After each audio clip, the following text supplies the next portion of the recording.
Ну, наверное, прежде всего надо сказать, что такое вообще Радоница. Это день особого поминовения усопших. Радоница, вот этимология слова, от слова «радоваться». Мы делимся с нашими усопшими пасхальной радостью.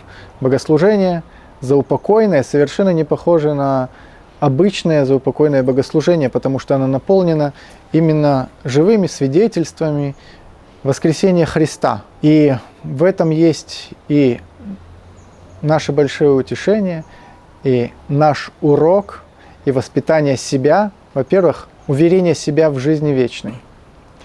Человек за порогом жизни продолжает жить. Во-вторых, мы вновь вспоминаем и жертву Христа, и Его воскресение. Вспоминаем с надеждой, так как верим, что наступит время, когда и мы все воскреснем. Эти слова есть у нас в символе веры. Чаю воскресения мертвых и жизни будущего века. Вот. А нам главное себя максимально готовить к этой встрече со Христом. А что же мы можем сделать в этот день? Так это прежде всего, конечно же, молитва. По возможности можно и причаститься, потому что причастие – это то, что соединяет нас с Богом. И невидимым образом соединяется с Богом и Церковь Небесная, уже почившие люди, Церковь земная. И соединившись со Христом, наверное, можно сказать, что мы делаем благо и нашим усопшим ближним.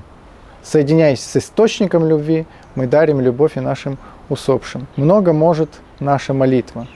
Вспомним эпизод из Евангелия, когда Христос исцелил расслабленного с удивительными словами: «Видя веру их».